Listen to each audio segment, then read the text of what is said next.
Oktober 2019, 2 tahun sebelumnya itu adalah pelantikan presiden. Jadi kalau kita lihat relasi antara sang Crazy Rich dengan presiden, maka akan kasat mata bahwa ada persoalan penegakan hukum yang dihalang-halangi prosesnya. Apakah ini Presiden Jokowi terlibat atau tidak? Tentu harus dilakukan proses penyelidikan penyidikan yang harus lebih dalam. Kalau ini diseriusi, kalau KPK masih dalam proses yang independen, tidak kemudian diletakkan di bawah Presiden dengan perubahan Undang-Undang 19 tahun 2019 yang penanggung jawab utamanya adalah Presiden Joko Widodo sendiri. Jadi kalau ada yang mengatakan sebaiknya KPK dibubarkan, saya katakan itu salah logika, itu sesat pikir. Karena KPK ini sebenarnya sudah dibubarkan dalam tanda kutip oleh perubahan Undang-Undang KPK tahun 2019 itu.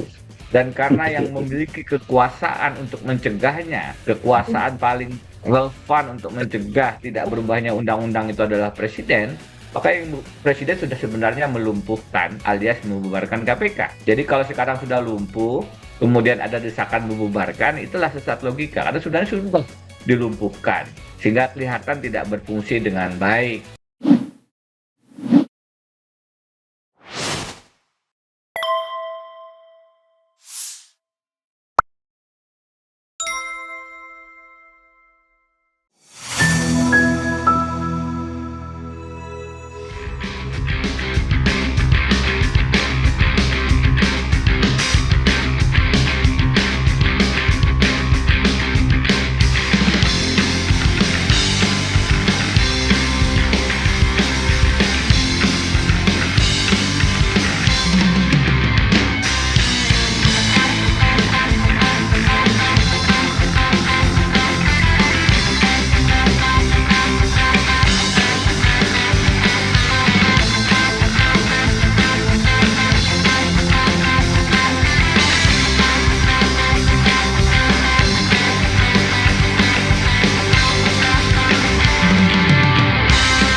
Mungkin Assalamualaikum warahmatullahi wabarakatuh.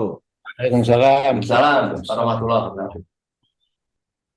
Nah, ini tentu ada Sudah yang gabung, apakah saya diperkenankan sudah, bicara atau? sudah. Oh, baik, Pak Amin Rais, Pak Marwan, Batubara, semua narasumber ini saya tidak lihat siapa aja di Zoom. Selamat sore dari Melbourne, Australia, Oh. dan terima kasih atas kesempatannya. Saya punya waktu berapa menit ya bicaranya ini, Pak Moderator? Sementara pertama 15 menit lah. 15 menit, baik. Bismillahirrahmanirrahim. Kalau kita melihat kondisi terkini di tanah air, terutama kalau dilihat dari dua kata kunci, konstitusi dan korupsi, maka sebenarnya eh, ujungnya kalau dari sisi tata negara sudah sangat jelas ya, bahwa Presiden Joko Widodo itu sudah saya sampaikan dalam berbagai kesempatan, seharusnya, sewajibnya itu layak untuk dimakzulkan, layak untuk diimpeach.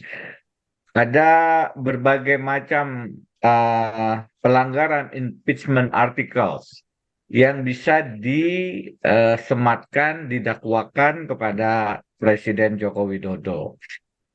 Yang pertama adalah terkait dengan korupsi. Eh, untuk menghindari delik, biasanya saya menggunakan kata dugaan tindak pidana korupsi. Kalau tidak biasanya langsung dilaporkan polisi itu. Jadi eh, kalau kita membandingkan pasal 7A, 7B, 7C terkait dengan apa impeachment article, maka perbedaan aturan Indonesia dengan Australia itu terletak pada adanya delik korupsi. Yang lain sama, ada eh, apa pengkhianatan terhadap negara, kejahatan tingkat tinggi lainnya, penyuapan dan perbuatan tercela atau misdemeanor. Yang tidak ada di Amerika dan kita tambahkan dalam konstitusi kita untuk bisa mengimpeach presiden adalah korupsi. Ada dua ada dua minimal ya. Minimal ada dua tindak pidana korupsi yang dilakukan yang diduga dilakukan oleh Presiden Joko Widodo. Yang pertama adalah obstruction of justice. Obstruction of justice ini artinya menghalang-halangi penyelidikan, penyidikan, penegakan tindak pidana, penegakan hukum tindak pidana korupsi.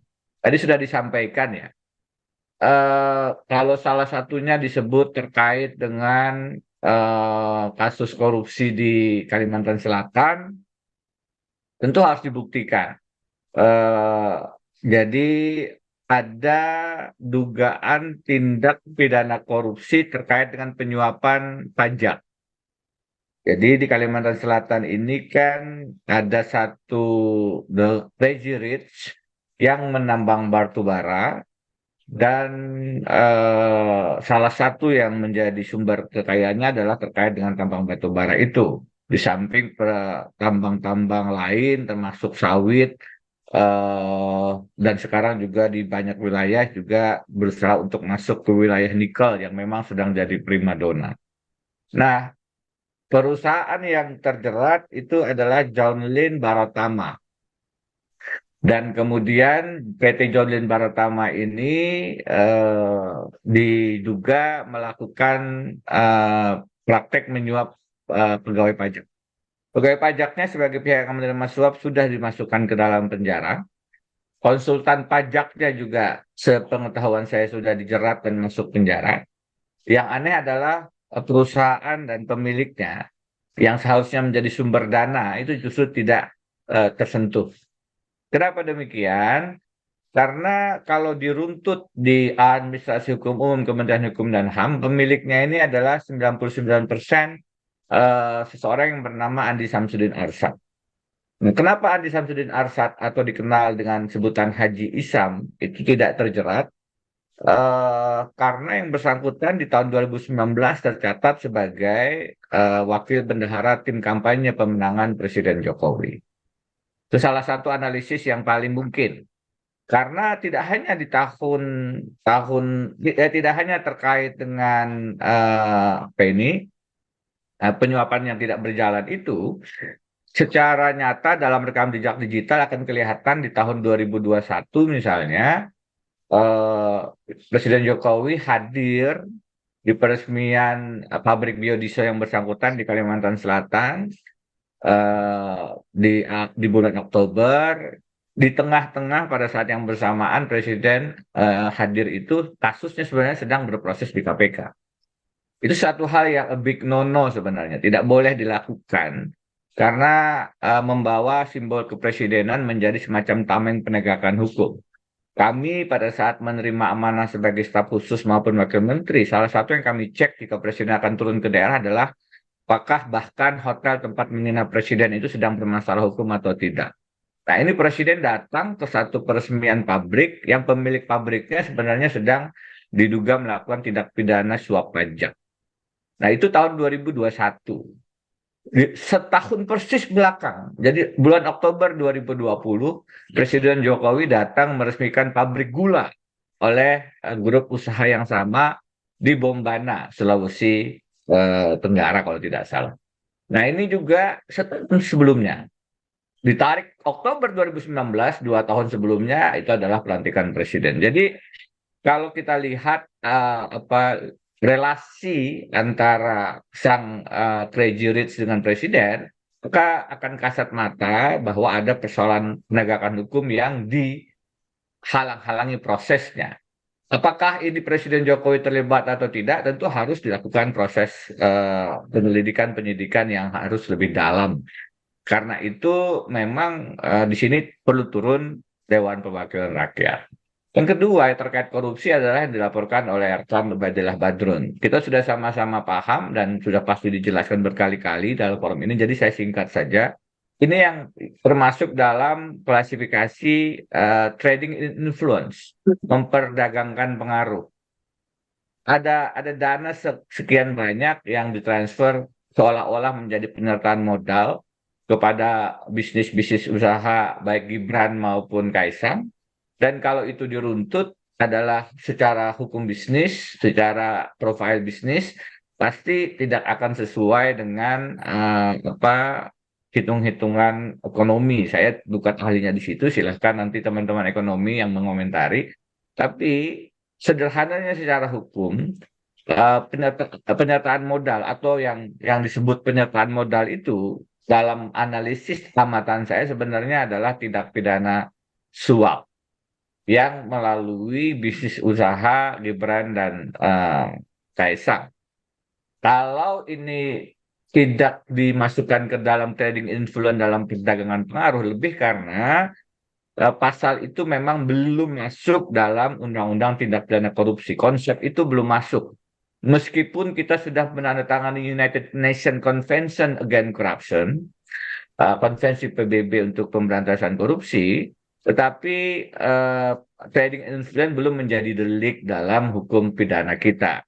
Karena itu dalam berbagai tindak pidana yang disidik KPK sebelumnya, terkait dengan ketua DPD, terkait dengan beberapa yang lain, itu kemudian yang digunakan adalah pasal suap. Apapun, kalau ini diseriusi, kalau KPK masih dalam proses yang independen, tidak kemudian diletakkan di bawah presiden dengan perubahan Undang-Undang 19 tahun 2019 yang penanggung jawab utamanya adalah Presiden Joko Widodo sendiri. Jadi kalau ada yang mengatakan sebaiknya KPK dibubarkan, saya katakan itu salah logika, itu sesat pikir. Karena KPK ini sebenarnya sudah dibubarkan dalam tanda kutip oleh perubahan Undang-Undang KPK tahun 2019 itu. Dan karena yang memiliki kekuasaan untuk mencegahnya, kekuasaan paling relevan untuk mencegah tidak berubahnya undang-undang itu adalah presiden, maka yang presiden sudah sebenarnya melumpuhkan alias membubarkan KPK. Jadi kalau sekarang sudah lumpuh, kemudian ada desakan membubarkan, itulah sesat logika. Karena sudah dilumpuhkan, sehingga kelihatan tidak berfungsi dengan baik. Begitu. Nah, kenapa presiden yang paling bertanggung jawab? Karena presiden punya hak legislasi, dan presiden punya koalisi terbesar di DPR. Jadi sebenarnya kalau dari kacamata hukum tata negara, kewenangan legislasi melekat dan sangat besar di tangan presiden. Nah, padahal alat pancung atau pembunuhan KPK itu adalah perubahan undang-undang KPK yang menghilangkan independensinya, melekat dia di bawah ketiak kekuasaan presiden. Karena itu presiden sendiri sebenarnya sudah menjadi, maaf, gagal pembunuhan KPK. Saya menulis buku Jangan Bunuh KPK dan sudah mewanti-wanti soal ini. Nah, jadi kalau kemudian sekarang kasus korupsi, dugaan korupsi yang dilaporkan rekan Ubadillah tidak diproses di KPK, ya memang menjadi tidak aneh, menjadi dapat dimengerti dalam artian karena KPK-nya sendiri sudah diakusisi, sudah dilumpuhkan oleh Presiden Jokowi. Sehingga kalau kemudian kita dalam tanda kutip masih berharap pada KPK untuk melakukan proses penegakan hukum atas dugaan tindak pidana korupsi terhadap Kaisang dan Gibran, memang ibarat pungguk merindukan bulan, jauh panggang dari api. Tapi tentu saja secara formal kita harus tetap melakukan desakan itu karena memang KPK harusnya melaksanakan tugas-tugas pemberantasan korupsi. Nah, itu dua contoh kasus korupsi yang dugaan kasus korupsi yang mestinya diproses di KPK. Hal lain yang menjadi pintu masuk impeachment memang tidak seseksi korupsi. Misalnya dalam proses kasus pembiaran by omission upaya-upaya ulangi sebelum masuk ke by omission sebenarnya dalam proses Pilpres 2024 ini di mana Presiden mengatakan cawe-cawe, salah satu bentuk kasat mata menurut saya cawe-cawenya adalah menggunakan tangan penegakan hukum. Puisi saya, korupsilah dalam pelukan koalisi, itu sebenarnya menunjukkan bagaimana penegakan hukum diarahkan tajam kepada lawan oposisi, siapa-siapa yang tidak sejalan dengan strategi pemenangan Pilpres Presiden Jokowi, dan kemudian tumpul kepada kawan oposisi. Kalau teman-teman melihat pemberitaan, membaca, menonton podcast, akan terang misalnya bagaimana kepada kelompok yang tidak sejalan dan strategi pemenangan Pilpres, maka kasus-kasus penegakan hukum itu dipercepat. Kepada kawan-kawan koalisi yang masuk dalam barisan strategi pemenangan Pilpres Presiden Jokowi, maka kasus-kasus korupsinya tidak diteruskan.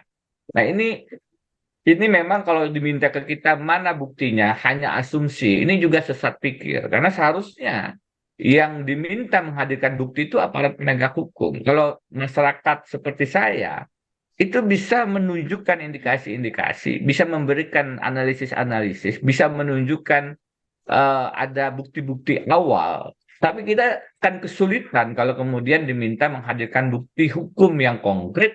Nah, itu memerlukan proses penyelidikan dan penyidikan begitu. Sehingga melemparkan beban pembuktian kepada kita yang seharusnya dilakukan oleh aparat penegak hukum itu memang adalah bentuk ketidakbertanggungjawaban aparat penegak hukum dan akhirnya seolah-olah kita dituduh kemudian melemparkan analisis, kajian atau bahkan tuduhan yang tidak berdasar. Padahal dengan kasat mata panggung-panggung belakang akan mengkonfirmasi bahwa bagaimana Ketua Umum Golkar akhirnya dikatakan misalnya di podcast bocor alus Tempo ya, kawin paksa untuk mendukung Prabowo dengan tukar gulingnya adalah kasus korupsinya tidak berjalan. Jangan salah paham. Kita mendorong pelaku tindak pidana korupsi dari partai apapun, oleh siapapun, dimanapun, untuk diproses secara jelas, secara tegas, tanpa pandang bulu, tanpa kemudian harus pilih-pilih. Yang kita kritisi adalah pilih-pilih penegakan hukum itu. Nah, ini juga bentuk obstruction of justice. Bagaimana Presiden Jokowi kemudian mendorong kasus lawan oposisi dan menahan kasus korupsi kawan koalisi. Itu termasuk obstruction of justice, menghalang-halangi proses penegakan hukum di bidang anti korupsi sesuai dengan pasal 21 Undang-Undang Tipikor. Nah, yang selanjutnya tadi yang sudah saya mulai adalah by omission-nya misalnya kasus Muldoko. Mas Denny Muldoko kan sudah dimenangkan kubu AHY Demokrat di Mahkamah Agung. Itu kan berarti sudah selesai. Tetapi bahwasannya upaya pencopetan, pembegalan, atau apapun namanya yang dilakukan oleh Kepala Staf Presiden Muldoko itu dibiarkan oleh Presiden Jokowi, sudah saya sampaikan dalam banyak kesempatan, itu adalah pengkhianatan terhadap negara. Treason. Kenapa demikian? Coba Bapak Ibu sudah saya sampaikan dalam banyak kesempatan perbandingan antara Muldoko Gate dengan Watergate. Watergate tahun 72, Richard Nixon akhirnya mundur di tahun 74 sebagai presiden itu karena tuduhan adanya pembobolan kantor yang terkait dengan Partai Demokrat untuk pemasangan alat sadap terkait dengan strategi pemenangan pemilu di Amerika Serikat tahun itu. Akhirnya Richard Nixon memilih mundur. Itu hanya karena diduga terlibat pemasangan alat sadap. Sedangkan yang dilakukan oleh Muldoko itu sebenarnya lebih dari hanya memasang alat sadap di kantor Demokrat. Sudah berusaha mengambil alih Partai Demokrat. Kenapa Presiden Jokowi kemudian yang kita tarik ke sini? Karena Presiden Jokowi melakukan paling tidak, kalau tidak kemudian di belakang layar sebenarnya memberikan blessing, itu paling tidak melakukan by omission pembiaran. Jadi ada masalah penegakan hukum hak asasi manusia atau perlindungan HAM itu bisa dengan melakukan pelanggaran atau bahkan membiarkan. Jadi by omission dan by commission. Nah, yang dilakukan ini adalah pembiaran terhadap kebebasan berorganisasi, berpartai politik yang seharusnya dijamin.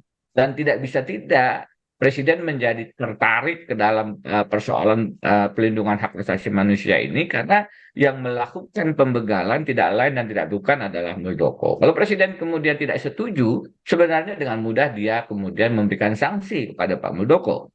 Ketika mengatakan Muldoko punya hak berpolitik semacam apa ketika berusaha membegal partai lain. Itu yang saya sebut dengan ini adalah bentuk impeachment lain yang bisa dilakukan kepada Presiden Jokowi karena terkait dengan klasifikasi pengkhianatan terhadap negara. Kenapa pengkhianatan? Karena dalam Undang-Undang Pemilu disebutkan bahwa pelanggaran terhadap konstitusi itu masuk kategori treason, pengkhianatan terhadap negara. Bahwasannya kemudian Presiden membiarkan adanya hak asasi yang dilanggar, itulah yang menjadi dasar dakwaan bahwa Presiden melakukan pengkhianatan terhadap negara. Masih banyak lagi yang lain, Bapak Ibu. Misalnya kalau kita bicara Mahkamah Konstitusi sekarang ini apakah itu tidak ada intervensi dari Presiden dan lain-lain terhadap persoalan-persoalan perpanjangan masa jabatan Presiden dan bahkan terkait dengan kemungkinan syarat umur cawapres yang 35 tahun terkait dengan kemungkinan potensi Gibran. Hari ini saya melaporkan Ketua Mahkamah Konstitusi Anwar Usman ke Majelis Kehormatan MKMK. Majelis Kehormatan Mahkamah Konstitusi, disingkat MKMK. Kenapa? Karena dalam Peraturan Mahkamah Konstitusi nomor 9 tahun 2016 yang merupakan kode etik dan perilaku hakim konstitusi, ada beberapa prinsip yang harus tetap ditegakkan oleh para hakim. Salah satu diantaranya adalah prinsip tetap berpihakkan atau dalam bahasa Inggris adalah impartiality.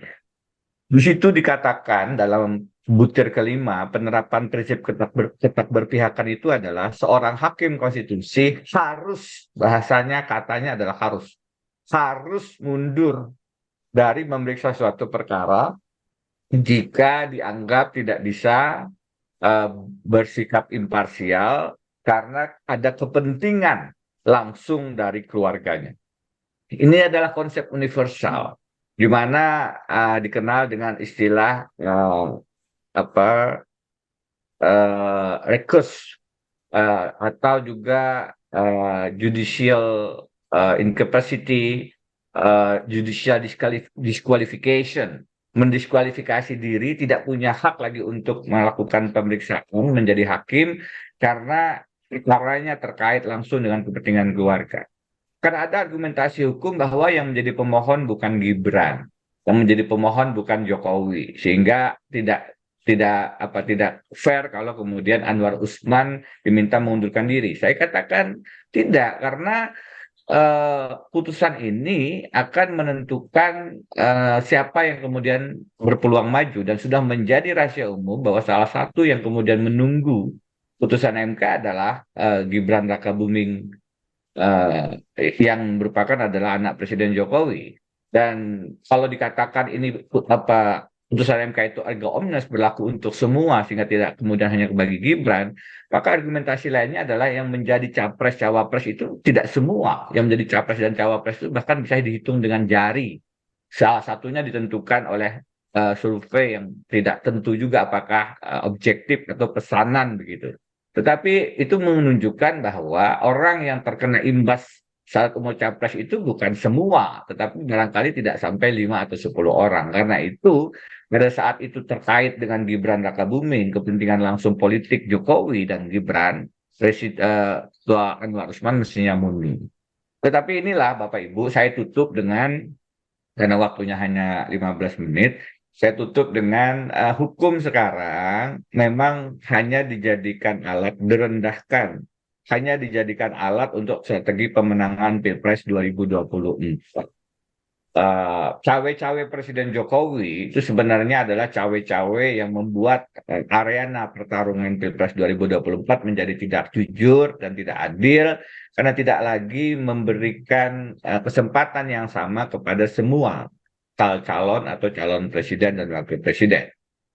Sudah menjadi pengetahuan umum bahwa Presiden Jokowi mempunyai preferensi kepada satu dua kandidat dan mempunyai resistensi terhadap satu kandidat yang lain. Kalau sekarang kita bicara tiga bakal calon presiden. Dan dengan preferensi itu kemudian memunculkan, mendorong arah koalisi, lagi-lagi misalnya yang terakhir bagaimana Golkar karena ada ancaman perkara tindak pidana korupsi terhadap ketua umumnya Erlangga Hartarto, dalam tanda kutip diberikan opsi kawin paksa untuk mendukung Prabowo misalnya.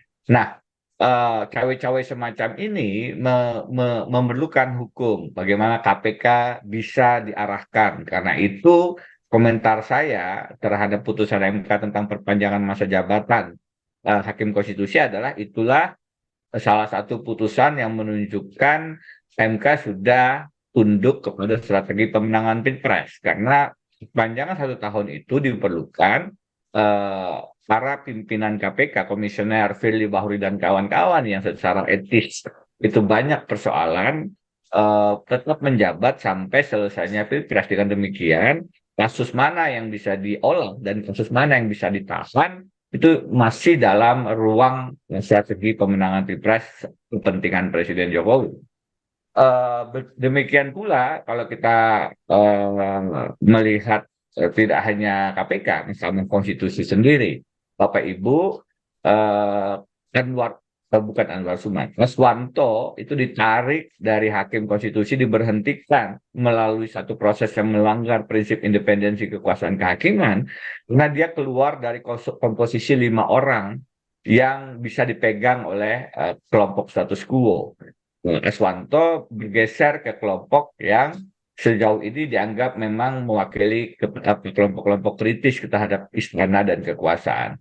Dia bergeser ke sana dalam Undang-Undang Cipta Kerja, uji materi Undang-Undang Cipta Kerja. Karena itu setelahnya kemudian ada proses penarikan Aswanto.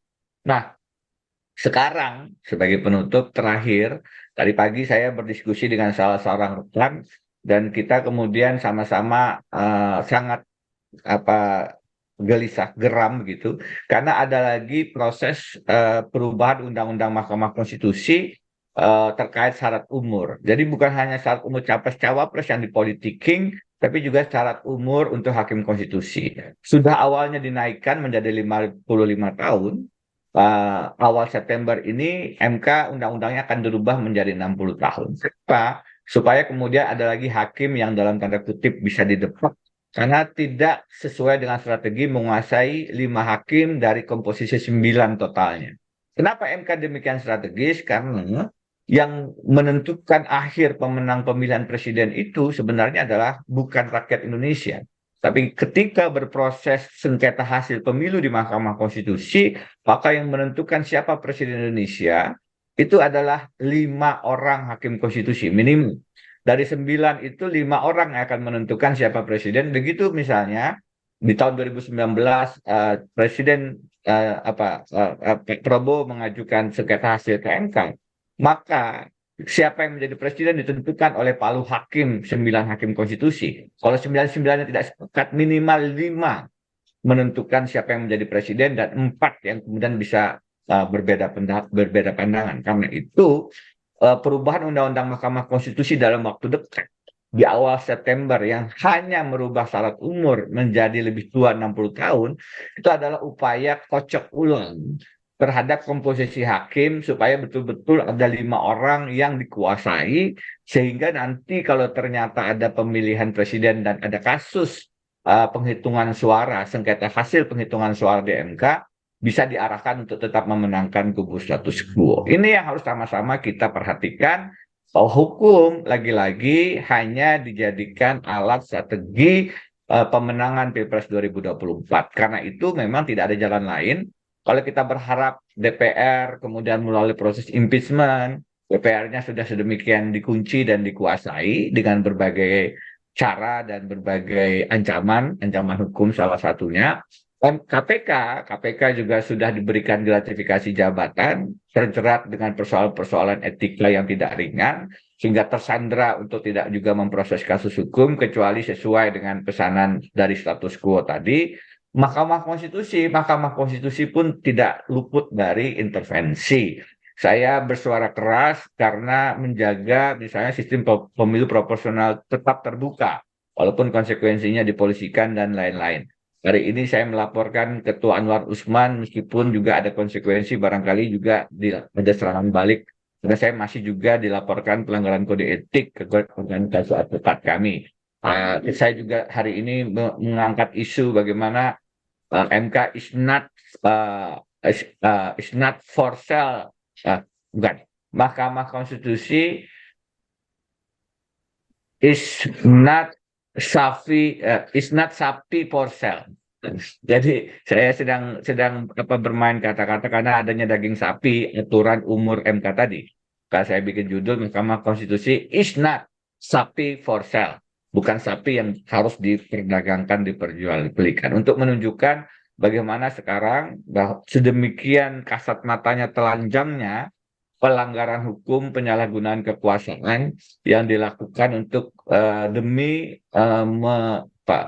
merekayasa pemenangan pemilihan presiden 2024, yang tidak lain sebenarnya adalah upaya untuk memperpanjang dinasti, kroni, dan oligarki yang koruptif, sekaligus juga destruktif di tanah air kita. Harus kita sama-sama lawan, karena yang bisa melakukan perlawanan ternyata bukan lagi KPK yang sudah diintervensi, bukan lagi partai politik dan DPR yang sudah dikuasai, tetapi adalah kita rakyat Indonesia yang masih punya hati nurani.